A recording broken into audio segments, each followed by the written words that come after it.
We're just okay, and we play some Movies. games. We're just okay. Movie watchers. Welcome back to Just Okay Movies. I'm your host, BIGGIESIZE, and I'm joined by Gweedo on this very first take of this podcast. the very first one. No previous takes. And Wally. I'm actually kind of amazed we're doing it all in one go. Well, fellas, you all doing okay? Oh man, my You're feet doing just hurt. okay. Your feet? Why do your feet hurt? Because I've been kicking ass all day. Oh my. That's what I like to hear. High energy. Yeah, I kicked this day in the fucking ass. Oh, I believe you, man. Well, welcome back. We kind of decided we want to start off our discussions with talking about the last movie that we've seen and just kind of talk about how we felt about it and things like that. So, Gweedo, I'm going to start with you, man. What was the last film you watched? Last movie I watched, which was last night, was Alien Covenant. You seen this? You heard about this? Oh, wow. Oh, very nice. Fairly recent. Last year? I think it was last year it came out? Or year before that? Yeah, it was about a year. It was about a year ago. Are you a big Alien fan? You know, I like the franchise, but if you really put my feet to the fire, I think there's probably 2, maybe 3 good movies out of the 8 that have been made or so. Yeah, there was a downward trajectory, in my opinion. Yeah. Absolutely. Well, what was your thought of Covenant? Covenant was better than Prometheus. Okay. But that's not saying much. But it was still also not great.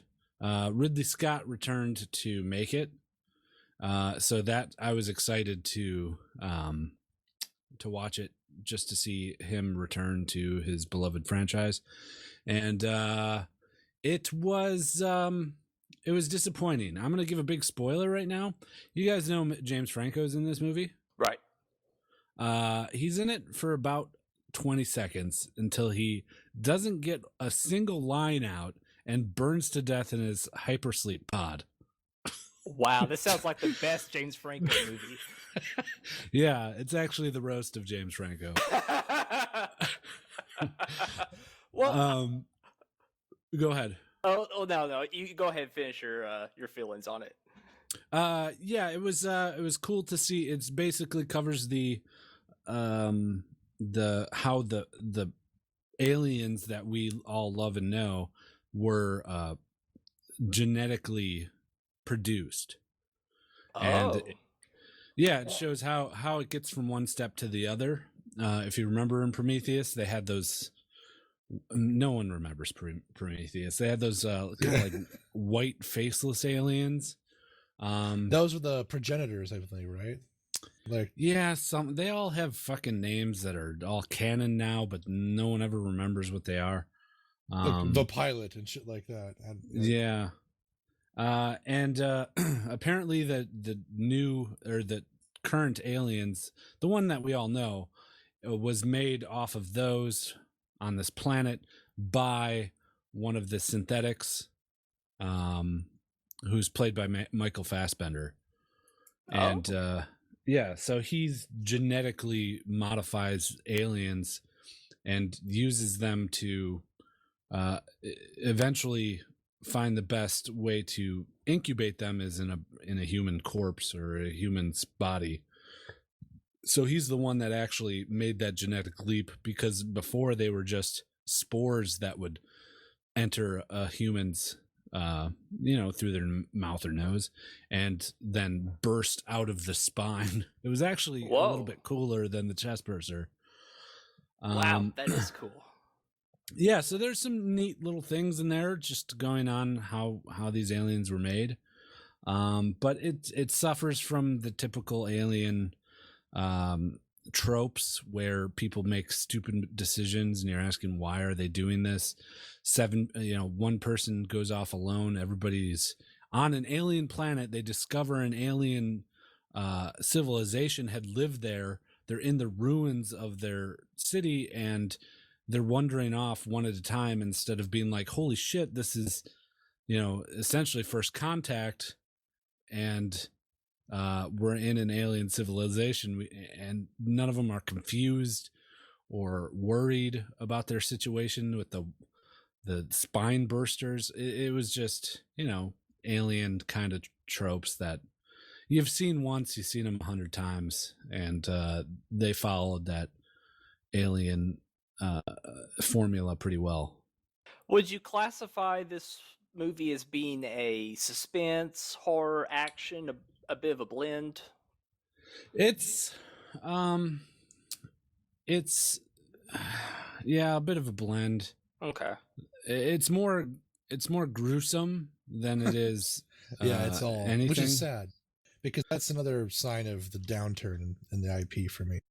Right. There's no very tense scenes where you know that people are being hunted and they don't know they're being hunted, like that's what made Alien and Aliens good. And it was just, everybody knew there was an alien. Everybody knew that they had to fight it or run from it. It was just like there was nothing left to the imagination. Is Ridley Scott a hack?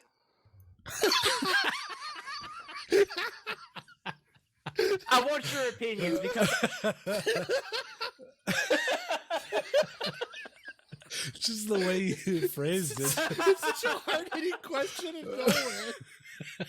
I've always wanted to be one of those people on shows that just gives the questions. What an interviewer! I always thought that'd be so much fun. So I've enjoyed this. But I want your clear opinion. I kind of think he's a bit of a hack. I think he got lucky with a couple of films, and since then the rest of them have been subpar to mediocre. Like, what's the two films you think of? Alien and Blade Runner. Those were his two big films that at least everyone Gladiator knows. also. Yeah, That Gladiator's- won an Academy Award for Nah. Best Picture. Gladiator's good. It's good. It's One of the best movie endings ever for me, like the epilogue at the end, where he's like, "I will see you again, but not yet." It's like I love that fucking movie, man. That's true. Gladiator was pretty good. So maybe he's not that big of a hack. Maybe he's just a little overrated. Like maybe Oh, it's heavily overrated. I think people know what they're getting with Ridley Scott. He has had a few good ones, but the ones that aren't so good far outweigh the ones that everybody loves. Right. I mean, I totally agree. He's hitched his name to the alien wagon. I mean, it prints money for him, and I think Fox knows that. Doesn't Fox own the rights to it? Like, he's just sort of like the pitch man because he came up with the original idea. Right. Yeah, he's become like the George Romero of the alien kind of idea. Just like George Romero. Well, I guess George Romero made a bunch of fucking zombie flicks. I shouldn't really compare the two. Yes, he did. And I think he Quite had a final few. say on most of the creative property. I don't think he had a lot of final say on some of the At latter the end alien there, shit. though, there were a lot that were being pumped out that they were just popping his name on. Yeah, Absolutely. exactly. Especially the more Oh recent shit! ones. The pinnacle of the cash-in is the Alien versus Predator franchise. Yeah. I mean, that's the ultimate cash-in right there.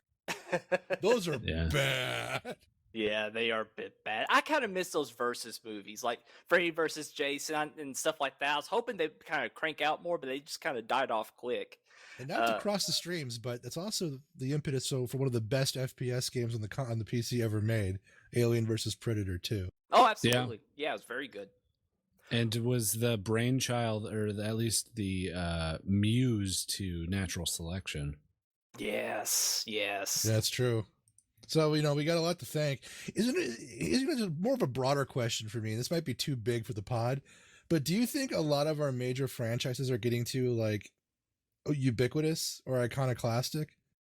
Like, I'm a huge Star Wars fan, but now Star Wars is almost a thing. Like, it's beyond itself.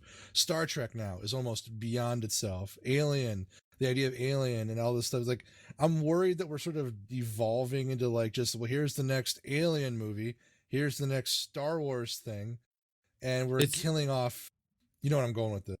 It's Yeah, been absolutely. that way for so long.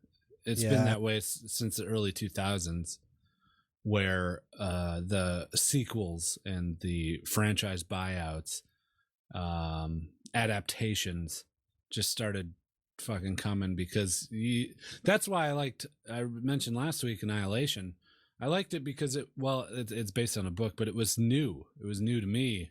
Yeah. And I just like it when you get one of those movies that, like a John Wick, that just pop out of nowhere and don't have any basis on any existing franchise, and are just awesome. And I'd say the same thing about Blade Runner, going back to Ridley Scott, one of his good movies. You know, how different it was, how it wasn't, as far as I know, I don't even know if it was based on a book or anything. I think this is one of the reasons why it's one of the most loved films ever made. I mean, it's up there. Right. The film's kind of a slog through the beginning. It's slow. It's paced out like a noir with heavy sci-fi influence, but it's worth it for the end. The final scene with him and the bad guy is what makes that film so memorable and wonderful, and makes it worth that trek. But it is a great one. Wally, what have you watched? Show us the last film you saw. Well, who I saw? You Were Never Really Here.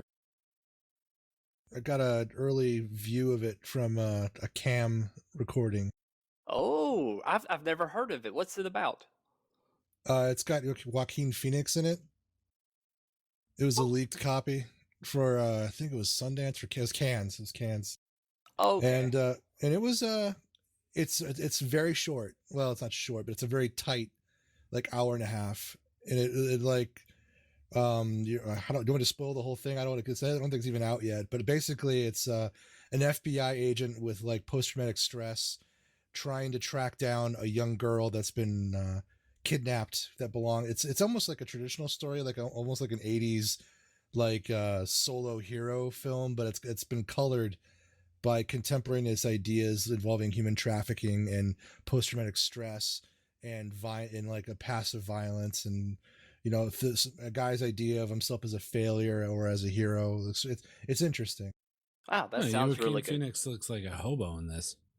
Yeah, he's like damaged goods in this movie. He's essentially Killer 6ix9ine. He's Killer 6ix9ine. He actually the closest yeah, it's sort of, yeah. I mean, he was like a protagonist. I gotta find this girl. I think the closest approximation of this film to another film I've seen is A History of Violence. Oh, yes. And if you like A History of Violence, you're going to really like this. Okay, I'm going to have to check that out then. I did enjoy History of Violence. That was a fun film. That's the guy who played Aragon, right? He was the main character in that. History, yes. I can't remember the actor's name. Morgan Vergensen. Yeah, Viggo Mortensen. Viggo Mortensen. There you go. Right. That was a good film. Well, very good. Well, I say we go ahead and move on to our main topic of discussion for this week. This week, we're going to talk about the movies that we just gave up on. Primarily walking out of the theater. I've had that instance. I think probably all of us have had that instance. Where but have you done it as a child? As a child, I cannot say I did. I loved everything as a child. I kind of love everything right now, but it takes a lot. What? Everything's amazing. Everything is amazing. Handbag. You guys know that? No, I do not. I'll have to share it with you later. Okay, thank you. So we're going to talk about films that we just gave up on. Let's start with walking out of the theater. I think that's probably the biggest protest you can do, is just be sitting there. You pay for your ticket. You're watching the film. You're just like, I'm done with this. And you just walk out. Wally, I'll start with you, man. What was the film, or at least the most memorable film you can remember that you walked out on in theater? I just saw the link, sorry. The film I walked out on, I was 8 years old, and it was the 1989 holiday film Prancer. Directed by John Hancock. You were just like, I'm done. Bah, humbug. I tell you, I was there with a friend because my mom was shopping at the near. It was a back when the movie theater and the mall were kind of a package deal, and I think there's still a few places that do that. But she was out shopping, and she had me and a friend bought us tickets. We went to go see it, and we're thinking, okay, cool, holiday film, whatever. Dump the kids off. I was gung ho. I go, whatever, free movie. And it was about, if I'm not mistaken, is 103 minutes. Yeah, BIGGIESIZE, it's 103 minutes long. I made it about halfway through where I just got so bored. I was walking and crawling up and down the aisle. We were like, we were firing like Nerf shit at each other and throwing like we had like, I think we had like GAC. I don't know if you remember GAC. We were like fucking around with our gack that we had on Why you hand. bring Gak to the movie theater? Yeah, why did you I don't- have You all sound this? you sound horrible, like a horrible child.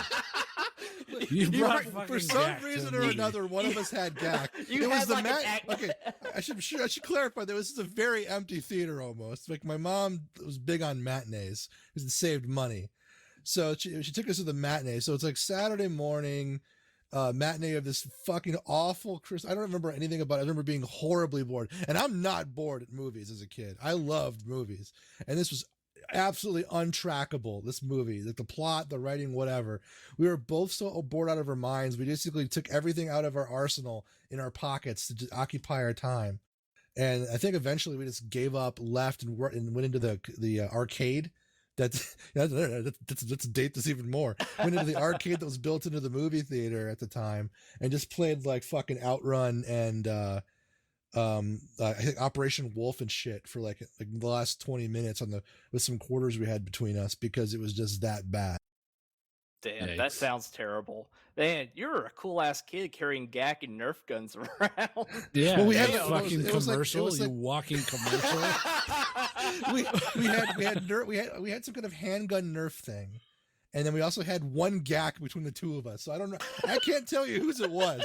It was either mine or his. But we made Hey use Brent, of that pass Gak. the Gak over here. That's I want to play. Give me a turn with the Gak, Brent. That's what we said. Give me a turn with the Gak. Because we were doing that. Can I have the Gak now? I'm bored. Shit like that. It was so bad.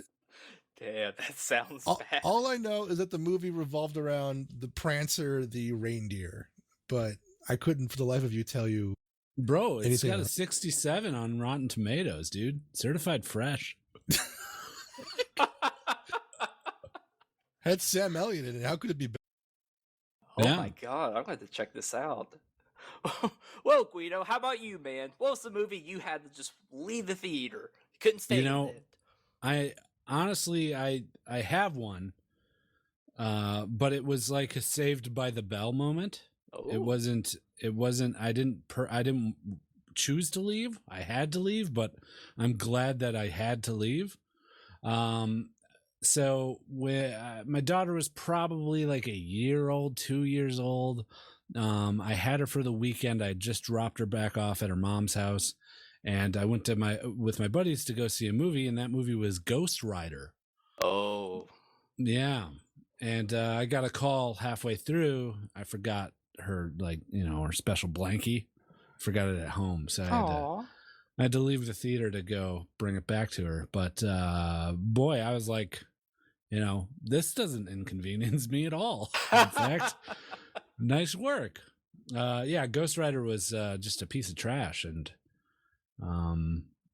coming from a comic book fan who, I see a comic book movie and I go, that's probably up there with one of the worst comic book movies I've ever seen. Do you ever think back on the pre-Marvel era that we had to live with for so long, where somebody would be like, "Hey, we got this franchise we just be paid $5 for from and let's make a movie," and we just blown away by how bad it was. Yeah. All the Yeah, way up there to were a few of Fantastic them. Four. Right. Blade did it really well. Blade's like one of the few ones before the Wow. Marvel Cinematic Universe that Yeah, actually Blade's had one of the few. a working franchise that was good. Each movie was worked upon itself and got better, maybe with the exception of Trinity. But I don't walk out of movies. I figure if I'm in the theater and I paid for it, I'm gonna sit there and fucking watch it and then talk mad shit when I'm done with it. How much Right. of Blade was Wesley Snipes, do you think? How much credit do we want to give him for that? Not much. You gotta. No, I think you gotta I, give him a I was lot. thinking- I was going the other way with. Yeah, I mean, he was a martial arts expert. He encapsulated. Well, I don't know anything about the comic books. I didn't even know it was a comic book. So I just based on the film itself. I think he was good at encapsulating that character he was trying to be, but I felt like the plot was really more interesting than he was. He was just good at facilitating the plot, kind of like a Neo in the Matrix. Neo himself isn't really that great, but he just works really well as a character in the plot. The plot's way more interesting than he is, but not that he was by any means bad. I can't think of any the African American actors in the early 2000s that would fill that role better than Wesley Snipes. Oh, sure, that's true. Yeah, that's very true. I mean, Wesley Snipes is Blade, Biggie size. He is Blade. and he did a good job being Blade. I enjoyed both those movies. That was one of the few times where I watched them back to back because I just had to get more. But Trinity did kind of suck, but it wasn't terrible, but wasn't great either. I was actually going to ask you about Ghost Rider. I felt like when I heard that he was being cast as Ghost Rider, then I learned a little bit more about the character. I was really excited to see him, and I've just blanked on his name. Nicolas Cage. Thank you. Because of films like Wicker Man and stuff like that, where he just kind of goes batshit crazy. Like, this will be great, but he looks so bored and uninterested. He was bored Nicolas Cage when I wanted batshit crazy Nicolas Cage. And it just didn't happen. I think if he did that, or at least try to be a little more goofy, at the very least, it could have been more tolerable. But I agree. It was just completely boring. I don't blame you one bit. Yeah, it was like the villain was uninspiring, and I just didn't give a shit. It took him way too long to set his head on fire, and that's what everybody's there for, that knows Ghost Rider. They want to see a fucking skull-headed dude with chains wrapped around him riding a goddamn motorcycle that's on fire.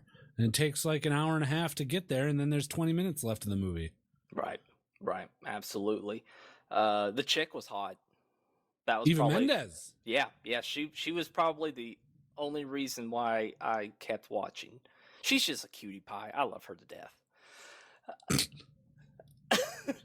Well, my film is not nearly as interesting. And it was what's your film? It was about 3 years ago when I first moved down here to Texas, I believe. I had nothing else to do. Megan, my later become my wife, was in Tennessee. My wife. So I was down here. I didn't know anyone. I'll go see a movie. Why not? I went to go see a little film called Tomorrowland. Oh, no. Yeah. Wait. You know, go ahead. Tomorrowland, is that the Clooney vehicle? A Clooney vehicle, which is already, you're like, what kind of Clooney are we going to see? Is he going to be a little bit more interesting, or just basically George Clooney, which was exactly what he was? I forgot about this movie. Yeah, I think everyone did. I did after I left. Yeah, it wasn't long ago. I like the idea. Tomorrowland at Disney World is a lot of fun. It's iconic, truly an iconic area of Disneyland or Disney World. And I thought they could do some pretty cool stuff with a film for this. And I hadn't heard much about it. Thought, this could be kind of a little sleeper hit of theirs.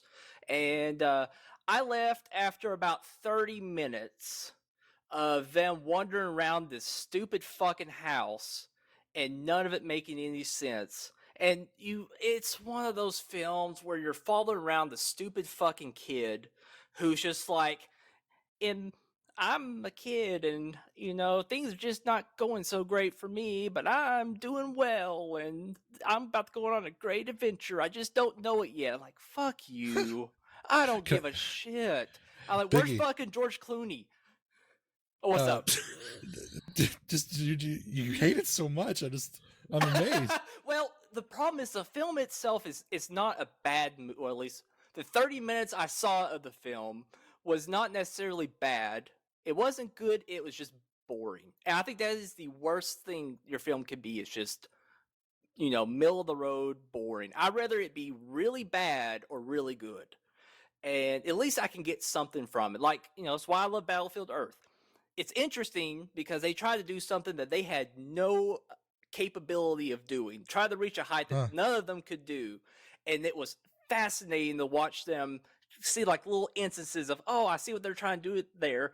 It sucked the way they did it, but I can learn something from it at the very least. Where this, I felt like they hit everything they wanted to hit, but it was so goddamn boring. And I had that fun little robot fighting part, you know? Oh, I didn't make it that far. They were still in that dumb house, and a bunch of people like busted in with like these weird looking gun things. I was like, I'm done. And I think I went to like go eat some Thai food or something. I had a lot more fun doing that. Thai food is delicious. Thai food is really, really good. Way better than Tomorrowland. And may I read a review of Tomorrowland from the New York Times that I think summarizes your feelings? oh, please. It is important to note that Tomorrowland is not disappointing in the usual way. It's not just another glib, phoned-in piece of franchise mediocrity, but rather a work of evident passion and conviction. What it isn't in any way is convincing or enchanting. I agree. Absolutely. You know, you've got to draw them in. You know, you've got that window of getting people hooked. And it just didn't have anything. And I felt like the kid was the weakest point. You can have good kid actors. You just have to use them right. And I'm sure that chick is really, really nice. I'm sure she's a good actress. I don't blame she her. kicks puppies. Oh, wow. Well, at least she might be a good actress. She may be a shit human being. But you just got to use them right. And the beginning of that was so rough. I just couldn't do it. So I think that's the only film I've walked out on. The other one I should have was Transformers 2. But my friend and I stayed through that one. And Dark of the Moon? No, the second one. What's the second one? Revenge. Is it Revenge of the Fallen? Revenge of the Fallen? No, Revenge of the Fallen's. Wait, I don't know. It's the one where they go to the pyramids and that one robot has 2 testicles, and they make fun of it. This is one of those situations where I actually do not know. It is Revenge of the Fallen. Yeah, you're right. Oh, okay. He has testicles. Yeah, he's like crawling up this pyramid, and there's those 2 wisecracking racist robots are like looking from behind him, and he's got like demolition balls, but they're both together. Oh. And they're like made fun of it somehow. I don't know. It was my friend and I tried to go and get our money back. We said, just give us the money back that would go to the actual film. You guys keep your part. And she just looked at us a little crazy. I'm like, we tried. But it's just I didn't like it. I went back and watched Star Trek again for the 7th time. Yeah. Is that the one? Is Revenge of the Fallen the one where the Autobot pisses on John Turturro? I think so. It's the one with all the dumb shit in it. Yeah. That's the one.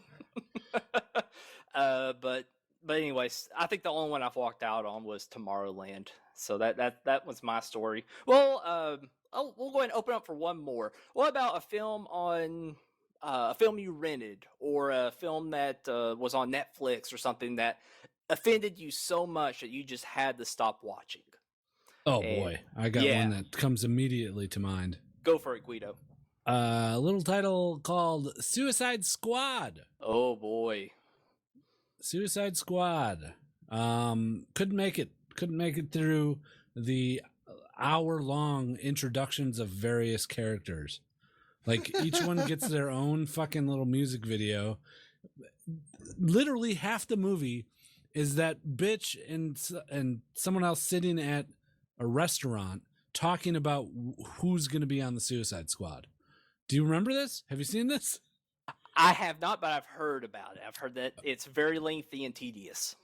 They're in a restaurant for half of the movie, and they're like, "Well, what about Deadshot?" And then it goes into like Deadshot's backstory, and then it cuts back to them eating dinner, and they're like, "Okay, sounds good. What about Harley Quinn?" And then it cuts to Harley Quinn's backstory, and they do this for each character until finally, like an hour and 10 minutes in the movie, they get the Suicide Squad together for some fucking bullshit piece of shit goddamn heist or whatever that you just don't give a shit because you had to sit through all these goddamn introductions, and I shut it off because I was horribly bored, and the pacing was all wrong. It was a bunch of characters I didn't give a shit about, and fucking DC can't make good movies. Absolutely. I'm not sure what it is. They just don't have faith in any of their directors or writers, but it's just constantly you hear the struggle of them rewriting things or reshooting scenes. I think they said it was like over 50% of this was reshot and then re-edited. They actually had like 2 or 3 different editors putting films together that were completely different. It's crazy. I don't know how often that really happens, but it sounds like it's way more frequent in DC films. Yeah. Yeah, that movie was just it was a disappointment too, because it's a novel idea. Sure, absolutely. That's a cool concept, and it seemed like the actors were decent. I didn't hear anything bad about the people playing the roles, but I heard the same thing that the editing was just extremely tedious, especially that first hour or so when they're bringing all the characters in. That just sounds like a terrible way of doing Just it. all exposition. Right. It was risky of DC. It was like it was a team of people of anti-heroes that nobody really knew about in the mainstream population. They don't know who some of these people are. Sure. They might know Harley Quinn, but they don't sure as fuck don't know Deadshot, who is Will Smith's character. And they took an idea of the Suicide Squad and ran with it and decided to make a movie. So I give them credit for trying to do something like that instead of just making, a Flash film or something with another Green Lantern. So good on them, but man, they just executed it so fucking poorly. Absolutely. Well, what about you, Wally? Anyone come to mind? No, I just thought of that one. I can't think of anything that really kind of disgusted me recently that I just couldn't, carry on or anything. Sure. I haven't really either.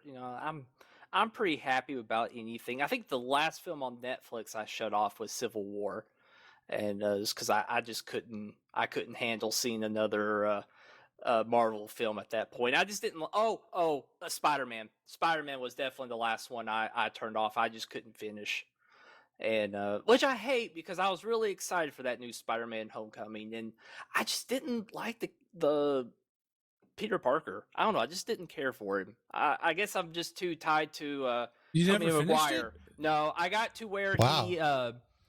they're in the gym. And goes up to talk to that girl about something about knowing Spider-Man. I just can't. I can't do this. This is just too awkward, and I just don't like But it. that's Spider-Man, man. I know. That's totally but Spider-Man. Yeah.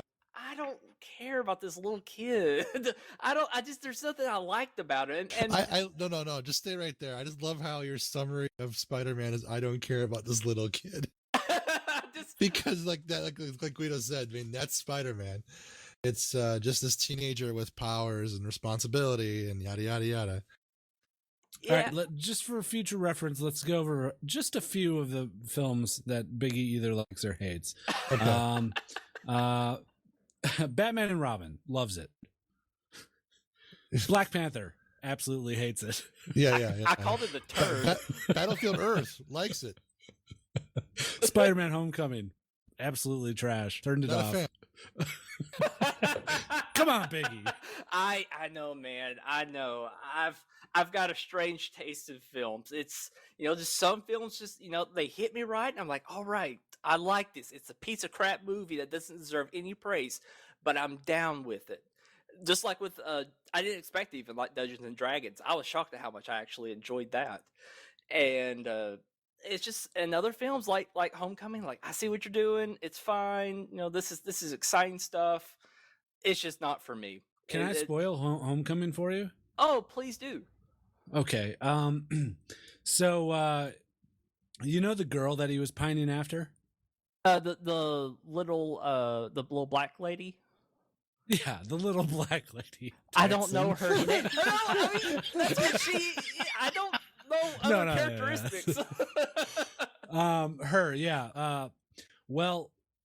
You find out later in the movie, there's a super tense scene, and it's one of my favorite scenes in a Marvel movie, where Peter Parker goes to pick her up for prom, and her dad answers the door, and her dad is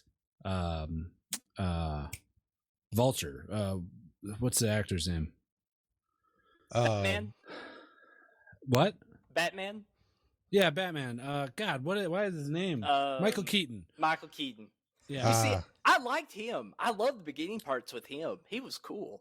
Yeah, so he shows up, and her dad is Michael Keaton, the guy that they have been fighting. They've been fighting in costume, and they don't like. Oh, Spider-Man knows that that's him, but Vulture has no idea that Peter Parker is Spider-Man.